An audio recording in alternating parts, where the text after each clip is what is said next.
ఓం శ్రీ పరమాత్మనే నమః.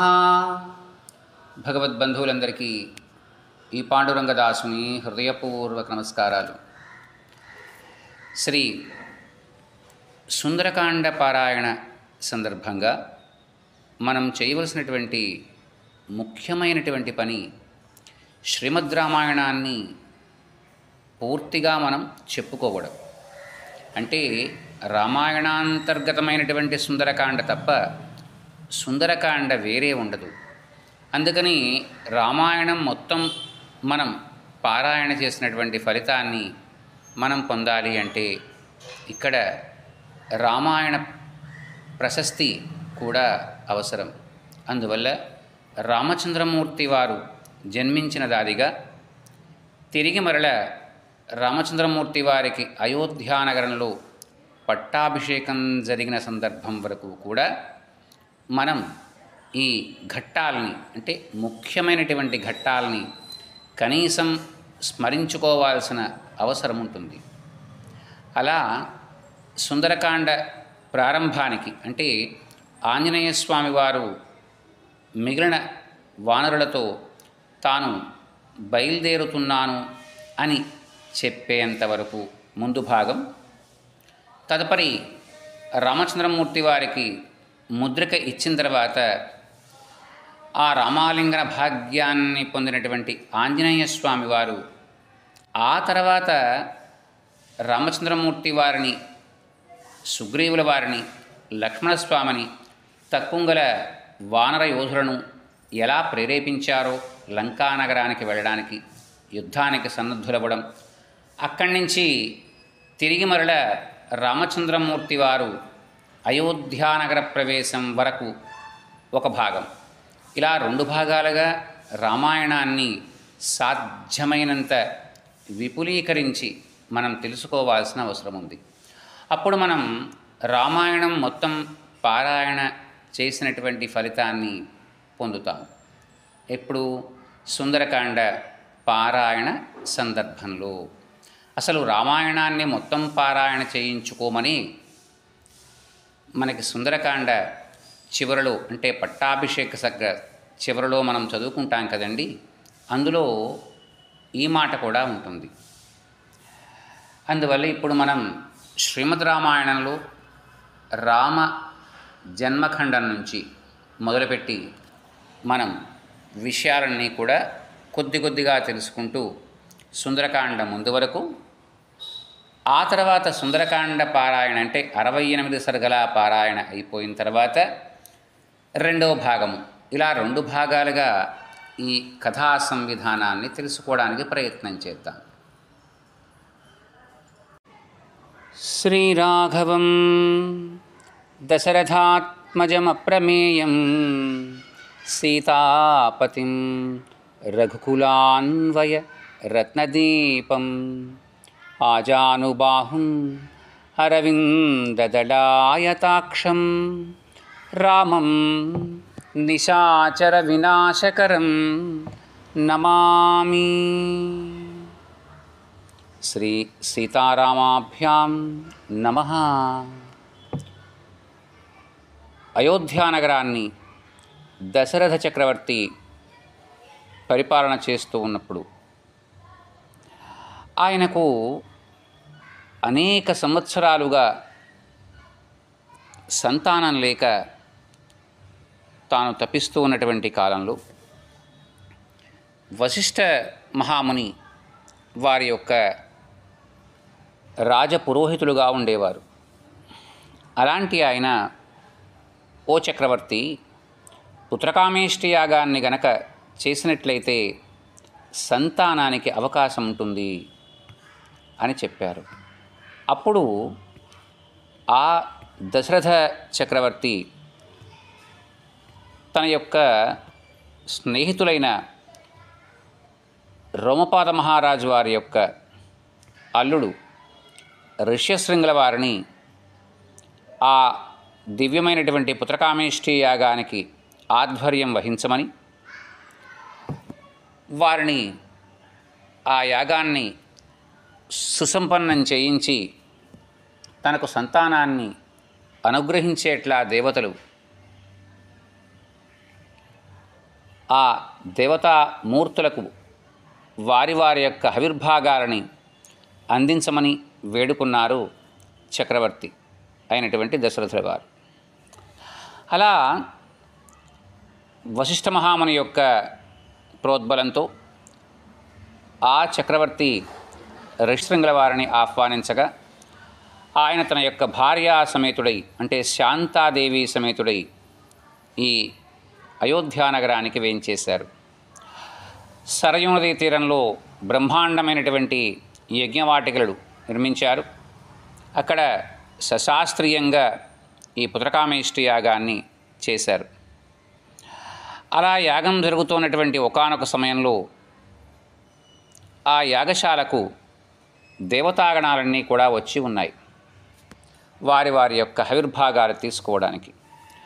అప్పుడు బ్రహ్మదేవుల వారి యొక్క ఆధ్వర్యంలో దేవతాగణాలందరూ కూడా అక్కడ ఉండగా శ్రీ మహావిష్ణువు అక్కడికి వేంచేశారు.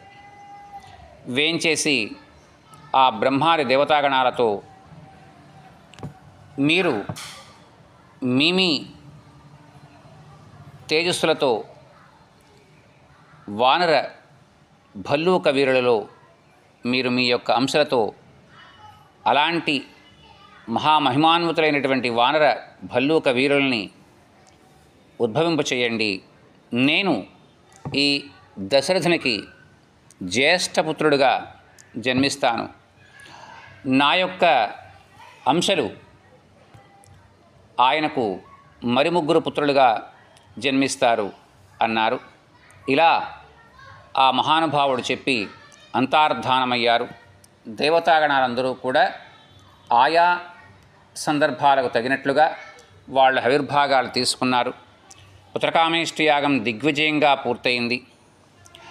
ఆ చివరి రోజున పూర్ణాహుతి అనంతరం యజ్ఞపురుషుడు పాయసాన్నాన్ని తీసుకుని వచ్చారు. అది దశరథ చక్రవర్తికి అందించారు. అప్పుడు దశరథుల వారు ఆ పాయసాన్ని అంటే ఆ పాత్రను కౌసల్య అమ్మవారికి ఇచ్చారు. ఆమె దానిలో సగభాగాన్ని కైకేయికి ఇచ్చారు. ఆ తర్వాత కౌసల్యాదేవి కైకేయి కూడా వారికి ఇచ్చినటువంటి సగభాగాలలో సుమిత్రాదేవికి ఇచ్చారు. ఇలా సుమిత్రాదేవి 2 భాగాలు పొందారు. కైకేయి 1 భాగము, కౌసల్యాదేవి 1 భాగము పొందారు. అంటే మొత్తం 4 భాగాలైనాయి. దివ్యమైనటువంటి పునర్వసు నక్షత్రం అభిజిన్ముహూర్తంలో ఉన్న సమయంలో రామచంద్రమూర్తి వారు జన్మించారు. విళంబి నామ సంవత్సరంలో. అలాగే తదుపరి రోజైనటువంటి పుష్యమి తదుపరి నక్షత్రం ఆ రోజున భరతుల వారు జన్మించారు. ఆశ్లేష నక్షత్రంలో కవలలైనటువంటి లక్ష్మణ శత్రుఘ్నులు జన్మించారు. మనందరం అనుకుంటాము రామ లక్ష్మణ భరత శత్రుఘ్నులు అనగానే వీరు ఒకరి తర్వాత ఒకరు అనుకుంటాం. కానీ రామచంద్రమూర్తి వారి తర్వాత జన్మించింది భరతుల వారు. లక్ష్మణ శత్రుఘ్నులు ఇద్దరూ కూడా కవలలు. కానీ ఇక్కడ రామ లక్ష్మణులు ఒక జంటగాను, భరత శత్రుఘ్నులు ఒక జంటగాను వారు తిరిగేవారు, అలాగే పెరిగారు కూడా. ఇలా వారు దినదిన ప్రవర్ధమానం అవుతూ ఉండగా వారికి విద్యాబుద్ధులు చెప్పేటువంటి సమయం ఆసన్నమైంది. అప్పుడు వశిష్ఠుల వారి యొక్క నిర్దేశకత్వంలో వారు సకల విధ శాస్త్రాలని కూడా అధ్యయనం చేశారు. ధనుర్వేదాన్ని కూడా సాంగోపాంగంగా నేర్చుకున్నారు. ఇలా వారికి 12 సంవత్సరాల ప్రాయం వచ్చింది. ఒకసారి విశ్వామిత్రుల వారు తాను సిద్ధాశ్రమంలో చేస్తున్నటువంటి యాగం మారీచ శుబాహులు అనేటువంటి తాటకి పుత్రుల వల్ల ఎప్పటికప్పుడు విఘ్నమవుతూ ఉంటే ఆ దశరథుల వారి యొక్క సహాయం కోసం వారు వచ్చారు. అలా వచ్చినటువంటి ఆయనకు స్వాగత సత్కారాలు చేసి సుఖాసీనులను చేసి, ఓ మహానుభావ విశ్వామిత్రుడా, మీరు ఏమి ఆదేశిస్తే అది దాసుడు మీకు చేస్తాడు అని అంటే, ఆయన నేను ఇలాగా ఒక యాగాన్ని చేస్తున్నాను, ఆ యాగ సంరక్షణకు నీ పుత్రుడైనటువంటి రామచంద్రమూర్తిని పంపించవలసింది అనగానే దశరథుల వారు హతాశులయ్యారు, అనేక విధాలుగా ప్రాధేయపడ్డారు. ఆ రాముడు తక్క తాను అక్షౌహిణీ సైన్యంతో వస్తాను అని అడిగారు. ఎంత చెప్పినా కూడా విశ్వామిత్రుల వారు అంగీకరించలేదు. నాకు రాముడే కావాలి అన్నారు. చివరికి దశరథుడు ఆడిన మాట తప్పచ్చు అని భావించినటువంటి విశ్వామిత్రుల వారు కోపంతో సింహాసనాన్ని దిగి లేచి వెళ్ళబోతుంటే వశిష్ఠుల వారు ఆ విశ్వామిత్రుల వారిని ఆగమని చెప్పి దశరథుల వారిని పిలిచి, ఓ దశరథ, విశ్వామిత్రుడంటే ఎవరనుకున్నావు? సకల దివ్యాస్త్ర సంపన్నుడు. కానీ యాగంలో ఉన్నప్పుడు కంకణం కట్టుకుని ఉంటారు కాబట్టి వారు ఆయుధాలని చేపట్టరు. లేకపోతే ఆ మారీచ సుబాహులు ఇతని ముందు ఎంత అని అలాంటి మహామునితో పంపడానికి నీకు అడ్డేమిటయ్యా, పంపు, ఆ రామచంద్రమూర్తికి శుభం జరుగుతుంది అంటే అప్పుడు రామచంద్రమూర్తిని పిలిపిస్తారు దశరథులు. రామునితో పాటుగా ఉండేటువంటి లక్ష్మణుడు కూడా నేను కూడా వస్తాను అంటారు. అప్పుడు ఆ ఇద్దరు పిల్లల్ని తీసుకుని విశ్వామిత్రుల వారు తమ యొక్క సిద్ధాశ్రమానికి వెళ్ళే దారిలో విశ్వామిత్రుల వారి యొక్క ఆజ్ఞతో తాటకను సంహరిస్తారు రామచంద్రమూర్తి. తదుపరి సిద్ధాశ్రమానికి వెళ్తే అక్కడ యాగం కొనసాగిస్తారు విశ్వామిత్రుడు. ఈ వచ్చినటువంటి మారీచుడు సుబాహుడు కూడా అనేక రకాల ప్రయత్నాలు చేస్తే దానిలో సుబాహుణ్ణి దివ్యాస్త్రంతో సంహరిస్తారు రామచంద్రమూర్తి. మారీచుణ్ణి వాయవ్యాస్త్రంతో సుదూర తీరాలకు నెట్టివేస్తారు. అలా చావు తప్పి కన్నులట్టపోయి మారీచుడు సాగర తీరాన్ని చేరుకుంటాడు. ఇక్కడ యాగం నిర్విఘ్నంగా సాగుతుంది. ఈ లోపల జనక చక్రవర్తి దగ్గర నుంచి శ్రీముఖం వస్తుంది విశ్వామిత్రుల వారికి. సీతామ్మవారి యొక్క దివ్యమైనటువంటి స్వయంవరం జరుగుతోంది అని. అలాగే వస్తామంటారు. యాగం పరిపూర్ణంగా ఈ పూర్ణాహుతి అయిన తర్వాత మిథిలా నగరానికి ఈ ఇరువురు సోదరుల్ని వెంటబెట్టుకుని వెళ్తారు. దారిలో అహల్య శాప విమోచనం జరుగుతుంది. ఆ తర్వాత మిథిలా నగరం చేరుకుంటే అక్కడ వారందరూ కూడా ఆశ్చర్యపోతారు ఈ ఇద్దరు సోదరుల్ని చూసి, అంటే రామలక్ష్మణుల్ని చూసి. సీతామ్మవారు కూడా అంతఃపుర గవాక్షం నుంచి చూచి ఆశ్చర్యపోతారామె. జనకుల వారు విశ్వామిత్రుల వారికి ఒక విడిదిని కేటాయిస్తారు. ఆ తర్వాత శతానందుల వారు, అంటే అహల్య గౌతముల యొక్క పుత్రుడు ఆయన వస్తారు. ఆయన రామచంద్రమూర్తితో విశ్వామిత్రుల వారి యొక్క గొప్పతనాన్ని చెప్తారు. విశ్వామిత్రుల వారు శతానందుల వారు ఎవరి పుత్రుడో, ఆయన ఎంతటి సమర్థుడో కూడా తెలియచేస్తారు రాముల వారికి. ఆ తదుపరి స్వయంవర కార్యక్రమం జరుగుతుంది. ఆ స్వయంవరంలో శివ ధనుర్భంగాన్ని చేస్తారు రామచంద్రమూర్తి.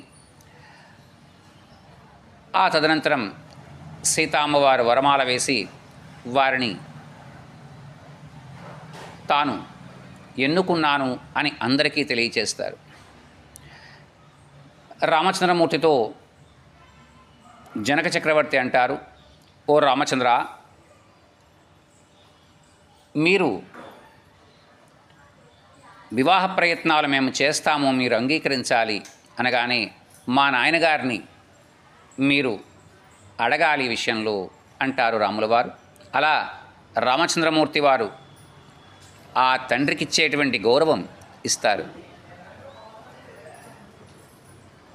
ఆ తర్వాత అంచెగుర్రాల మీద అయోధ్యా నగరానికి మిథిలానగరం నుంచి వార్తాహరులు వెళ్తారు. జరిగిన సంగతంతా కూడా సగౌరవంగా జనక చక్రవర్తి చెప్పమన్న రీతిలో చెప్తారు. దానికి దశరథుడు కూడా సంతోషిస్తాడు. అలాంటి మహానుభావుని యొక్క పుత్రిక తన కోడలవుతోంది అని.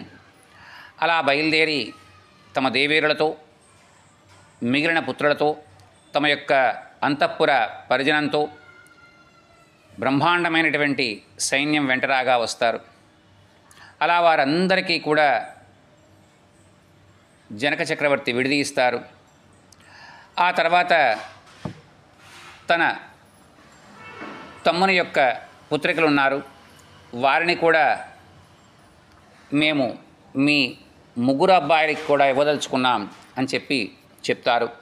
లక్ష్మణస్వామికి ఊర్మిళాదేవిని, భరతుల వారికి మాండవిని, శత్రుఘ్నుల వారికి శృతకీర్తిని కూడా ఇచ్చి కళ్యాణం చేస్తారు. కళ్యాణం అవుతుంది. ఇంకా సన్నాహాలు జరుగుతూ ఉంటాయి అయోధ్యానగరం వెళ్ళడానికి. ఈలోగా వాతావరణం అంతా కూడా ఒక్కసారి మారిపోతుంది. దిక్కులు పిక్కటిల్లేట్ల పర్జన్య ఘోషలు వస్తాయి. ప్రపంచమంతా కూడా కదిలిపోతూ ఉంటుంది. మహావృక్షాలన్నీ కూడా నెలరాలుతూ ఉంటాయి. అలాంటి ఉత్పాతాలకి అందరూ భయపడిపోతారు. ఈలోగా ప్రళయగంభీరమైనటువంటి ధ్వనితో ఎవడురా శివధనుర్భంగం చేసింది అని శతసహస్ర సూర్య తేజస్సులతో భార్గవరాముడు ప్రత్యక్షమవుతారు. ఎప్పుడైతే ఆయన ప్రత్యక్షమయ్యారో అందరికీ కూడా కళ్ళు మిరిమిట్లు గొలుపుతాయి. తక్కుంగల వారందరూ కూడా స్పృహ తప్పి పడిపోతారు ఆయన తేజస్సుకు. అలా మిగిలిన వారు ఎవరయ్యా అంటే జనకుడు, దశరథుల వారు, వశిష్ఠ మహాముని, విశ్వామిత్రుడు, రామచంద్రమూర్తి ఇత్యాదులు నిలబడిపోయి ఉంటారు, నిశ్చేష్టులై ఉంటారు. ఈలోగా భార్గవరాముడు ముందుకు వస్తాడు. నేను నిత్యము కూడా అర్చించేటువంటి ఆ పరమశివుని యొక్క ధనుస్సును ఎవరు భంగం చేశారు, అంతటి సాహసికుడు ఎవరు అని అడిగితే అప్పుడు దశరథ చక్రవర్తి ముందుకు వచ్చి, ఓ భార్గవరామ, నీకు శతసహస్ర ప్రణామాలు. అలా శివధనుస్సును పణం ప్రకారంగా ఎక్కుపెట్టి అలా ఎక్కుపెడితే ఆ ధనుస్సు విరిగింది. ఆ పని చేసిన వాడు నా కొడుకు రామచంద్రమూర్తి అంటే అప్పుడు ఆయన మరింత కోపంతో ధనుస్సును విరిచినవాడు అక్కడే ఉన్నాడే, ముందుకు వచ్చి సమాధానం చెప్పడే అంటారు. అప్పుడు రామచంద్రమూర్తి ముందుకు వస్తారు. వచ్చి, ఓ భార్గవుడా, నేనే శ్రీరాముణ్ణి, దశరథ చక్రవర్తి యొక్క పెద్ద కుమారుణ్ణి అని పరిచయం చేసుకుంటారు. పరిచయం చేసుకుంటే అప్పుడు వారిద్దరి మధ్యన కొంత సంవాదం జరుగుతుంది. ఆ సంవాదానంతరం అయితే అంతకు 1000 రెట్లైనటువంటి ఈ వైష్ణవ చాపాన్ని నీవు ధరిస్తే నేను చూడాలనుకుంటున్నాను అని తన దగ్గర ఉన్నటువంటి వైష్ణవ చాపాన్ని ఆ రాముల వారికి అందిస్తారు. అప్పుడు రామచంద్రమూర్తి వారి వైష్ణవ చాపాన్ని గ్రహిస్తారు. దాంతోపాటుగానే ఆ భార్గవరాముని యొక్క తేజస్సు కూడా హరించి వేయడం జరుగుతుంది. అప్పటికి ఆ పరశురాముల వారికి ఆ ఎదురుకుండా ఉన్నటువంటి ఆ దివ్యమంగళ సౌందర్యం సాక్షాత్తు విష్ణువే తప్ప అన్యులు కారు అన్న సంగతి తెలుస్తుంది. అలా ఆ భార్గవరాముడు రామచంద్రమూర్తి వారితో మాట్లాడి అక్కడి నుంచి నిష్క్రమిస్తారు. ఆ తదుపరి రామచంద్రమూర్తి వారు తన భార్య అయినటువంటి సీతతోనూ, తమ యొక్క తమ్ములు, ఆ తమ్ముల యొక్క భార్యలతోనూ, ఇంకా దశరథ చక్రవర్తితోనూ, తక్కుంగల పరివారంతోనూ సహా అయోధ్య నగరాన్ని చేరుకుంటారు. ఇలా 12 సంవత్సరాల పాటు ఆనంద తరంగాలలో ఓలలాడతారు ఆ రామచంద్రమూర్తి, వారి యొక్క తమ్ములు, వారి యొక్క భార్యలతో. ఇలా 13వ సంవత్సరంలో భరత శత్రుఘ్నులు తమ యొక్క మేనమామగారి ఇల్లైనటువంటి కేకయ మహారాజు వారి దగ్గరికి వెళ్తాము అంటారు. దశరథుడు అంగీకరిస్తారు. ఆ తర్వాత ఒకానొక శుభ ముహూర్తంలో ఇంకా యవ్వరాజ్య పట్టాభిషేకానికి రాముడు సకల విధాల అర్హుడు అని ఆయన భావించి రాజసభలో అందరి మధ్యలోనూ కూడా, అంటే సభాసదుల మధ్యలో, నేను నా రామచంద్రమూర్తికి యవ్వరాజ్య పట్టాభిషేకం చేద్దామనుకుంటున్నాను అని ఎప్పుడైతే చెప్పారో వారందరూ కూడా చాలా సంతోషిస్తారు. మా మనస్సుల్లో ఉన్నటువంటి భావాన్ని మీరు చెప్పారు అనగానే ఆయనకి ఎక్కడ లేనటువంటి ఆనందం కలుగుతుంది దశరథ చక్రవర్తికి. రామచంద్రమూర్తి వారిని పిలిపిస్తారు. నాయనా, నీ భార్యతో కూడా ఈ రాత్రి అంతా కూడా ఉపవాసం చేసి లక్ష్మీనారాయణుల్ని సేవించండి. రేపు సూర్యోదయాత్ నీకు యవ్వరాజ్య పట్టాభిషేకం చేస్తున్నాం అంటారు. దానికి అలాగే నాన్నగారు అని అవతల ఊల్చి బయలుదేరి తమ యొక్క తల్లిగారైనటువంటి కౌసల్యాదేవికి చెప్పుకుంటారు రామచంద్రమూర్తి. ఆమె సంతోషిస్తారు, తాను రాజమాత అవుతున్నాను అని. తదుపరి సభానంతరం ఈ విషయాన్ని కైకేయితో చెప్పుకుంటే మనస్సుకి ఇంకా ఆనందంగా ఉంటుందని భావించినటువంటి దశరథ చక్రవర్తి కైకేయి అంతఃపురానికి వెళ్తారు. ఇంతకుముందే ఆ విషయం తెలిసినటువంటి కైకేయి యొక్క పెంపుడు దాసి, అంటే కైకేయి దేవిని పెంచినటువంటి ఆమె ఉన్నారు, మంధర అని. ఆమె ఈ సంగతి ఆమెకు బాగా నూరిపోసి దశరథుల వారి యొక్క ప్రేమను వంచేటట్లుగా, నీకు వచ్చినటువంటి అవకాశాన్ని పోగొట్టుకోకు, 2 వరాలు అడుగు, శంబరాసుర యుద్ధంలో నీకు 2 వరాలు ఇచ్చాడు కదా నీ రాజు, ఆ 2 వరాలు కూడా ఇప్పుడు అడుగు అని రామ పట్టాభిషేక విరమణ, భరత పట్టాభిషేకం, రామ వనవాసం ఇవి అడగమని ప్రోద్బలం చేస్తే దశరథుల వారు వచ్చేటప్పటికి కైకేయీదేవి కోపగృహంలో ఉంటారు. అక్కడికి వెళ్ళి అనేక రకాలుగా ఆమెను ప్రార్థిస్తారు. ఆమె తన యొక్క పట్టు విడదు. రాముడికి వనవాసం అక్కర్లేదు, భరతుడికి పట్టాభిషేకం చేస్తాను, అతడు వనవాసానికి వెళ్లకుండా చూడు అని ప్రాధేయపడతారు. ససేమిరా వినదు కైకేయీదేవి. ఆ మాట ఈ నోటితో నేను చెప్పలేను, నీవే చెప్పుకో అని ఆయన ఎంతో విపరీతమైనటువంటి దుఃఖంతో సొమ్మసిల్లి పడిపోతారు. అప్పుడు కైకేయీదేవి రామచంద్రమూర్తి వారిని పిలిపిస్తుంది. ఈ తతంగమంతా అయ్యే సమయానికి రాత్రి 1:02 మధ్యన పిలిపిస్తారు. రామచంద్రమూర్తి వస్తారు. ఇంతకీ ఎవరి చేత కబురు పంపారు కైకేయీదేవి అంటే సుమంత్రుల వారి చేత కబురు పంపుతారు. అలా పంపిన తర్వాత రామచంద్రమూర్తి సుమంత్రుల వారితో వస్తారు. ఒక్కసారిగా తన తండ్రి గారు అక్కడ నేల మీద పడుకుని ఉంటే తల్లడిల్లిపోతారు రామభద్రుడు. అమ్మా, నాయనగారు అలా నేల మీద శయనించి ఉన్నారే, వారికి ఆరోగ్యం బాగాలేదా అంటే బాగానే ఉందయ్యా, కానీ వారు చెప్పలేనటువంటి మాట నా నోట చెప్పమన్నారు అనగానే అప్పుడు రామచంద్రమూర్తి ఒక గొప్ప మాట అంటారు. చెప్పమంటావా అని కైకేయి అమ్మవారు అడిగితే, అమ్మా, నాకు నాయనగారు ఒకటి, మీరు ఒకటి కాదు, మీరిద్దరూ ఒకటే, అందువల్ల నాయనగారు ఏం చెప్పారో అది మీ నోటమ్మట వచ్చినా నే దాన్ని ఆచరిస్తాను. అప్పుడు రామచంద్రమూర్తి అన్న ఒక మాట చాలా గొప్పది. రామో ద్విర్న అభిభాషతే, రాముడు 2వ రకంగా మాట్లాడడమ్మా అనగానే ఆ కైకేయి రేపు సూర్యోదయాత్ నీ పట్టాభిషేక సమయం ఏదైతే ఉందో యవ్వరాజ్య పట్టాభిషేక సమయం, అది నీ యొక్క వనవాసానికి ముహూర్తం.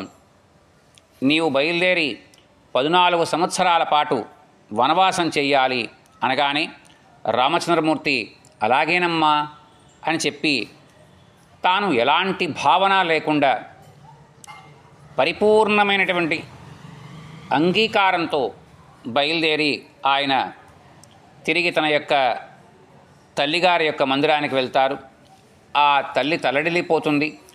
తర్వాత రోజు ఉదయం సూర్యోదయాత్ పట్టాభిషేకం జరగవలసినటువంటి కొడుకు వనవాసానికి వెళ్ళడాన్ని కైకేయీదేవి తట్టుకోలేకపోతారు. ఆ కైకేయీదేవి మాట్లాడినటువంటి మాటలను విని ఆ కౌసల్యాదేవి చాలా బాధపడతారు. ఈ విషయం సీతామ్మవారికి కూడా తెలుస్తుంది. అలా సీతామ్మవారిని పిలిపిస్తారు రామచంద్రమూర్తి. ఓ జానకి, నేను మా నాయనగారి యొక్క ఆజ్ఞ మేరకు రేపటి నుంచి 14 సంవత్సరాలు నేను వనవాసం చెయ్యాలి. అందువల్ల నీవు మీ నాయనగారి ఇంట్లో ఉండు అంటారు. అప్పుడు సీతామ్మవారు తల్లడిల్లిపోతారు. ఓ స్వామి, మీరు లేనటువంటి అయోధ్య నాకెందుకు? మీరు ఎక్కడ ఉంటే అక్కడే నాకు అయోధ్య అని తాను కూడా వస్తానంటారు. ఈ విషయం తెలిసి లక్ష్మణస్వామి కూడా తాను కూడా అనుసరిస్తాను అంటారు. అలా ఆ ముగ్గురు కూడా సూర్యోదయాత్ బయలుదేరి వనవాసానికి అడుగులు వేస్తారు. అప్పటికే దశరథుల వారికి స్పృహలోంచి బయటికి వస్తారు. ఆ వెళ్తున్నటువంటి రాముల వారి వెనకాల దీనాలాపాలతో రామా రామా వెళ్ళకు, ఈ ముసలివాడి మాటను పట్టించుకోకు, నీవు రాజ్యాన్ని స్వాధీనం చేసుకో అని రకరకాలుగా ఎలుగెత్తి పిలుస్తారు. అప్పుడు సుమంత్రుల వారి రథాన్ని తోలుతూ ఉంటారు. రామచంద్రమూర్తి అంటారు, ఓ సుమంత్రుడా, ఈ రథాన్ని ఇంత నెమ్మదంగా నడుపుతున్నావే, మా నాయనగారి యొక్క కష్టాన్ని నేను చూడలేను, అందువల్ల వేగంగా నీవు ఈ రథాన్ని నడుపు అని అంటే ఆ రథం తాలూకు దుమ్మురేగడంలో ఆ దశరథుల వారికి అప్పటిదాకా కనిపించినటువంటి రామచంద్రమూర్తి వారి యొక్క రూపం కాస్త లీలామాత్రంగా కనబడుతూ పరిపూర్ణంగా కనబడడం మానేస్తుంది. పెద్ద పెట్టున రామానరిచి ఆయన ఆ దారిలో పడిపోతారు. అలా పడిపోవడమేంటి, ఆయన యొక్క ప్రాణం పోతుంది. అలా రామచంద్రమూర్తి బయలుదేరి అయోధ్యానగరం దాటిన తర్వాత సుమంత్రుల వారితో అంటారు, ఓ సుమంత్రుడా, దండకారణ్య ప్రాంతం దాకా కూడా నీవు నడిపేటువంటి ఈ రథం ఏ గ్రామీణ ప్రాంతాలలో కానీ, జనపదాల్లో కానీ, నగరాల్లో కానీ వెళ్ళకూడదు, అడవుల గుండా మాత్రమే వెళ్ళాలి అని తన తండ్రి ఆ రోజు ఉదయం, అంటే ఏ రోజు, ఆ రోజు సూర్యోదయాత్ నీకు వనవాసం అని చెప్పారు కదా, దానిని తూచా తప్పకుండా పాటించినటువంటి మనస్తత్వం కలిగినటువంటి మహాపురుషుడు రాముడు. అలా వారు బయలుదేరి భాగీరథి తీర ప్రాంతానికి వస్తారు. అలా ఆయన అక్కడికి వచ్చారని తెలిసి ఆయన యొక్క చిన్ననాటి స్నేహితుడు హిరణ్యధనువుని యొక్క కొడుకైనటువంటి గుహుడు అక్కడికి వస్తాడు. అతన్ని చూస్తాడు. ఆయన మనస్సంతా కకావికలమైపోతుంది గుహుడిది. ఓ స్నేహితుడా, చక్రవర్తిగా చూద్దామనుకున్నాను నిన్ను, ఇలా చూస్తున్నానా, వనవాసానికా అని ఆశ్చర్యపోతాడు. మా నగరానికి రావయ్యా, మా కోయగూడానికి రావయ్యా అంటాడు. నేను ఎలాంటి నగర ప్రాంతాలలో, గ్రామీణ ప్రాంతాల్లో అడుగు పెట్టను అని చెప్పి నేను ఇక్కడే ఉంటాను అంటే రాముల వారికి రాజోచితమైనటువంటి ఫలాలను ఇస్తే వద్దు, కందమూల ఫలాలు తప్ప నేను ఏవీ స్వీకరించను అంటారు. అని నువ్వు నాకు రేపు ఉదయానికి మర్రెపాలు తీసుకునిరా అంటారు. అలా అతడు మర్రెపాలను తీసుకుని వస్తే తన యొక్క వినీలమైనటువంటి నల్లని కేశపాశాలని పైన జటాజుటంలా బిగించి ఆ బిగించిన దానిలో మర్రెపాలు పోస్తారు రామచంద్రమూర్తి. అంటే జడ కట్టేస్తుంది, అట్టకట్టేస్తుంది జుట్టు. తిరిగి మరల 14 సంవత్సరాల వరకు కూడా రామచంద్రమూర్తి వారు క్షురకర్మ చేయించుకోరు. అలాగే మీసం, క్షత్రియులు కాబట్టి మీసం ఎప్పుడూ తీయరు.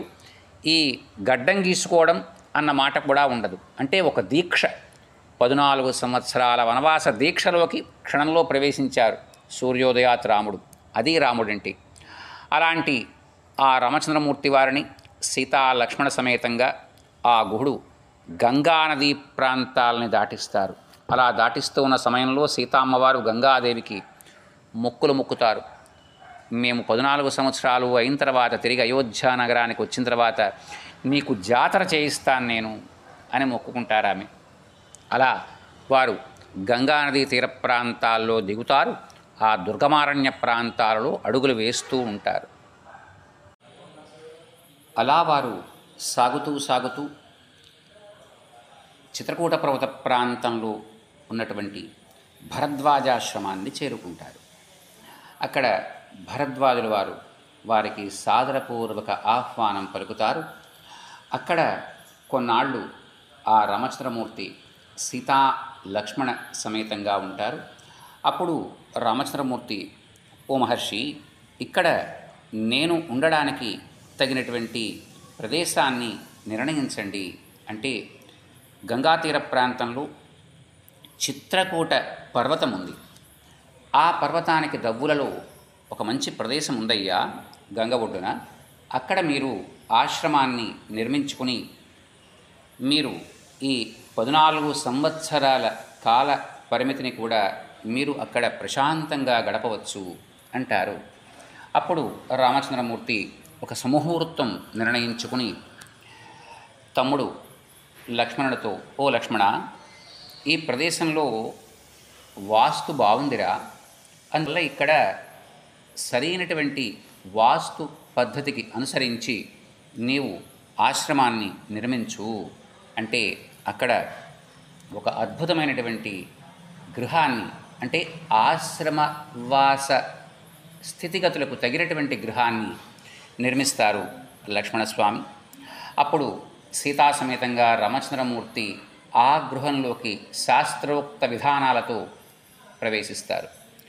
ఇలా వారు చాలా ఆనందంగా ఆ ప్రదేశంలో కాలం గడుపుతూ ఉంటారు. ఆ లక్ష్మణస్వామి నిరంతరము కూడా అన్నగారిని వదినగారిని కనిపెట్టుకుని ఇలాంటి క్రూరమృగాల యొక్క బెడద లేకుండా వారికి కందమూల ఫలాలు, అలాగే స్వాదుపూరితమైనటువంటి గంగానది జలాలని కూడా అందిస్తూ వారి సేవ చేసుకుంటూ ఉంటారు. ఇలా కొంతకాలం జరిగిన తర్వాత దూర ప్రాంతాలలో చాలా విపరీతమైనటువంటి కలకలం వినపడుతూ ఉంటుంది. అప్పుడు లక్ష్మణస్వామి అంటారు, అన్నయ్య, ఒకవేళ భరతుడు కానీ తన యొక్క పోటీదారులైనటువంటి మనల్ని నిష్కంటకం చేసుకోవడానికి కానీ వస్తున్నాడంటావా అని అనుమానపడితే రామచంద్రమూర్తి నవ్వి ఊరుకుంటారు. అక్కడ దగ్గరలో ఉన్నటువంటి ఒక బ్రహ్మాండమైనటువంటి సాలవృక్షాన్ని బాగా చిట్ట చివరి కొమ్మల వరకు కూడా ఎక్కి సుదూరంగా కనిపించేటువంటి అపార సేనావాహిని, ఆ సేనావాహిని ముందు అత్యంత పెద్దదైనటువంటి కోవిదార ధ్వజం రెపరెపలాడుతూ ఉంటుంది. అలాంటి ధ్వజాన్ని చూసిన వెంటనే, ఓహో, తాను ఇందాక అన్నగారితో చెప్పిన మాట నిజమే అవుతోంది అని వెంటనే ఆ చెట్టు దిగి అన్నగారి దగ్గరికి వచ్చి, అన్నయ్య, ఇందాక నేను చెప్పింది నిజమే, భరతుడు నిష్కంటకం చేసుకోవడానికి మన మీద దండయాత్రకు వస్తున్నాడు అనగాని, నాయన, నీకు రాజ్యం మీద మకారం ఉందిరా అంటారు రాముడు. అదేమిటన్నయ్యా అలా మాట్లాడతారు మీరు అంటే, వాడు ఎలాంటి వాడో నాకు తెలుసు, ముందు వాణ్ణి రానిరా అంటారు. అక్కడ భరతుల వారు ఆ రామచంద్రమూర్తి వారిని దూరంగా కనుచూపు మేరలో చూసిన వెంటనే తన యొక్క పాదరక్షలు విడిచి పరుగు పరుగున వచ్చి ఆ రామచంద్రమూర్తి యొక్క పాదాల మీద పడి తన యొక్క కంటి నీటితో ఆయన పాదాలని కడుగుతారు. అన్నయ్య, నా తప్పు ఏమీ లేదన్నయ్యా, ఇందులో అమ్మ తన యొక్క దుర్బుద్ధితో నాకు ఏదో రాజ్యాన్ని కూడబెట్టాలి అనేటువంటి ఉద్దేశ్యంతో కోరిన కోరిక తప్ప నాకు ఇందులో ఎలాంటి ప్రమేయం లేదు అంటే, అప్పుడు వశిష్ఠ మహాముని కూడా ఆ విషయాన్ని సమర్థిస్తారు. నిజమే నాయన రామభద్ర, ఇందులో భరతుడు ఎలాంటి తప్పు చేయలేదు అంటే, ఓ మహాముని, ఆ సంగతి నాకు తెలుసు. నా బహిప్రాణం భరతుడంటే, అందువల్ల నేను ఎలా ఆలోచిస్తానో వాడు అలాగే ఆలోచిస్తాడు అని చెప్పిన తర్వాత, నాన్నగారు కుశలమేనా అని అడిగితే ఒక్కసారిగా భోరుమని ఏడుస్తాడు భరతుడు. ఆ శత్రుఘ్నుడు కూడా అన్నగారి కాళ్ల మీద పడి ఏడుస్తాడు. అప్పుడు భరతుడు అంటాడు, అన్నయ్య, నీవు లక్ష్మణుడు దూరంగా ఉండి నాన్నగారికి చివరి కర్మలు చేయలేకపోయారు. ఈ శత్రుఘ్నుడికి ఆ అవకాశం వచ్చింది. ఇంకో ఈ దుష్టురాలైనటువంటి ఈ తల్లి వల్ల నాకు పితృకర్మలు చేసేటువంటి అవకాశం కూడా లేకుండా పోయింది అని దుఃఖిస్తాడు ఆయన. రామచంద్రమూర్తి కూడా అనేక రకాలుగా పరితపిస్తారు. ఆ తర్వాత గంగానదిలో వారందరూ కూడా తిలోదకాలు తమ యొక్క తండ్రికి అర్పిస్తారు. ఆ తర్వాత భరతుడు అన్నగారిని తిరిగి మళ్ళా రాజ్యస్వీకారం చెయ్యమంటారు. నాన్నగారు నాకు నిర్దేశించింది 14 సంవత్సరాల వనవాసం, నీకు రాజ్యాధికారం, అందువల్ల నీవే ఈ 14 సంవత్సరాలు కూడా ఈ కోసల రాజ్యాన్ని అలాగే సర్వం సహా భూమండలాన్ని కూడా పరిపాలించాలి అంటారు. అప్పుడు భరతుడు రామచంద్రమూర్తి వారి యొక్క పాదుకలను అడుగుతారు. ఆయన అనుగ్రహిస్తారు. ఆ పాదుకలు శిరస్సు మీద పెట్టుకుని ఆ భరతుడు ఆ అయోధ్యా నగరానికి దాపులనై ఉన్నటువంటి నందిగ్రామం అనేటువంటి ప్రదేశంలో ఒక పర్ణశాల ఏర్పరిచి ఆ పర్ణశాలలో సింహాసనంలో ఆ రామచంద్రమూర్తి వారి యొక్క పాదుకలు పెట్టి ప్రతిరోజు కూడా రాజ్యంలో జరిగేటువంటి అనేక విషయాలు అన్నీ కూడా ఆ పాదుకలకు నివేదిస్తూ తాను కూడా మునివేషాన్ని ధరించి ఆ పర్ణశాలలోనే ఉంటూ ఈ 14 సంవత్సరాలు కూడా రాజ్యాన్ని ఆ రామచంద్రమూర్తి వారికి ప్రతినిధిగానే పరిపాలించారు ఆయన. ఆ తర్వాత రామచంద్రమూర్తి చిత్రకూట ప్రాంతంలో ఉన్నారన్న సంగతి తెలిసినటువంటి అయోధ్యానగర పౌరులందరూ కూడా ఒకరి తర్వాత ఒకరు రావడం మొదలుపెట్టారు. అప్పుడు రామచంద్రమూర్తి ఇంకా మనం ఇక్కడ ఉంటే చాలా రకాలైనటువంటి ఇబ్బందులు వస్తాయి అని భావించినటువంటి ఆ మహానుభావుడు అక్కడి నుంచి బయలుదేరి ఇంకా సుదూర తీర ప్రాంతాలలో అంటే దుర్గమారణ్య ప్రాంతాలలో మరింత ముందుగా వెళ్తారు. అలా వెళ్ళిన తర్వాత అగస్త్యాశ్రమాన్ని సందర్శిస్తారు. ఆ అగస్త్యుల వారి యొక్క ధర్మపత్ని అయినటువంటి లోపాముద్రాదేవి కూడా వారిని సాదరపూర్వకంగా ఆహ్వానం పలుకుతారు. లోపాముద్రాదేవి సీతామ్మవారికి ఎలా భర్తని అనుగమించాలో, ఆయనకి ఇబ్బంది లేకుండా ఎలా ఉండాలో ఇవన్నీ కూడా నేర్పుతారు. ఆ తర్వాత అత్రి ఆశ్రమానికి వెళ్తారు. అక్కడికి వెళ్ళిన తర్వాత కూడా ఆ సీతాదేవి అనసూయాదేవి చెప్పినటువంటి అనేక విషయాల్ని ఆమె వింటారు. ఇలా వారు బయలుదేరి ముందుకు వెళ్తుంటే విరాధుడు అనేటువంటి రాక్షసుడు సీతామ్మవారిని గ్రహించి ఎత్తుకుని పోతూ ఉంటే అతన్ని సంహరించి సీతామ్మవారిని విడిపిస్తారు. ఆ తర్వాత అగస్త్యుల వారి యొక్క సోదరుడు ఉంటారు, ఆయన సుతీక్ష్ణుడు, ఆయన దగ్గరికి వెళ్తారు. ఆయన దూరంగా ఉన్నటువంటి పంచవటి క్షేత్రంలో మీరు పర్ణశాల నిర్మించుకోండి, అలా నిర్మించుకున్నటువంటి పర్ణశాల మీరు ఉండవచ్చు అని అంటే ఆ గోదావరి తీర ప్రాంతంలో ఉన్నటువంటి ఆ పర్ణశాలను చేరుకుంటారు. అక్కడ ఏర్పాటు చేసుకుంటారు. వారు చేరుకున్న తర్వాత అక్కడ 13 సంవత్సరాల కాలాన్ని కూడా ఆనందమయంగా గడుపుతారు. 14వ సంవత్సరం మొదట్లో శూర్పణఖ అక్కడికి రావడం, ఆ తర్వాత రామచంద్రమూర్తి వారితో లక్ష్మణస్వామితో ఆమె రకరకాలుగా వాదోపవాదాలు చేయడం, ఆ తర్వాత రామాదేశం ప్రకారం లక్ష్మణుడు ఆమె యొక్క ముక్కు చెవులు కోసివేయడం, ఖర దూషణ త్రిశిరులు ఆ జనస్థానానికి అధిపతులుగా ఉంటారు. వారి దగ్గరికి వెళ్ళి గోలుగోలున ఏడుస్తూ శూర్పణఖ తన యొక్క ఈ వికృతమైనటువంటి స్థితికి కారణం చెప్పడం, వారు రావడం, ఆ రామచంద్రమూర్తి ఖర దూషణ త్రిశిరులను వారి యొక్క అనుయాయులైనటువంటి 14,000 మంది రాక్షస కోటిని కూడా అర్ధముహూర్తమాత్రంలో సంహరించడం, ఆ తదుపరి శూర్పణఖ రావణాసురుడి దగ్గరికి వెళ్ళడం, ఆ రావణుడు కోపావేశంతో రావడం, మారీచుడు అనునయించి వెనక్కి పంపడం, తిరిగి మరల శూర్పణఖ ఆ రావణాసురుడిని ప్రేరేపించడం, తిరిగి మరల రావణాసురుడు రావడం, పోగారం దాపరించిన వాడికి ఏం చెప్పినా రుచించదు అని పెద్దలు చెప్పిన విషయం మారీచుడికి అర్థమవుతుంది. అందువల్ల నీ చేతిలో చచ్చే కంటే ఆ రామచంద్రమూర్తి యొక్క చేతిలో చావడం చాలా తేలిక అని భావించి ఒక బంగారపు చుక్కలు కలిగినటువంటి ఒక మృగం కింద అంటే లేడి కింద తయారై ఆ సీతామ్మవారి కళ్ళ ముందు కనపడ్డం, ఆమె కాలచోదితురాలై ఆ మృగాన్ని ఆశించడం, రాముల వారు దాన్ని తెస్తానని మాట ఇవ్వడం, ఆ మృగం వెనకాల రామచంద్రమూర్తి ధనుర్బాణాలు అందుకుని పరిగెట్టడం, ఆ మృగం సుదూర ప్రాంతాలకు తీసుకువెళ్ళిపోవడం, ఓహో ఇది రాక్షసమాయ తక్క అన్యము కాదని భావించినటువంటి రామచంద్రమూర్తి ఆ మృగం మీదకి బాణం వేయడం, ఎప్పుడైతే బాణం తగిలిందో నిజరూపంతో ఆ మారీచుడు నేల మీద పడడం, అలా పడినటువంటి మారీచుడు హా సీతాలక్ష్మణ అని ఎలుగెత్తి రామచంద్రమూర్తి వారి యొక్క గొంతుతో పిలవడం, అది విన్నటువంటి సీతాదేవి లక్ష్మణస్వామిని నాయనా మీ అన్నగారికి ఆపద జరిగింది వెళ్ళు అని అనడం, అమ్మా అన్నయ్య గారు ఆపదలకు ఆపద, అందువల్ల వారికి ఏమీ కాదు అని అంటే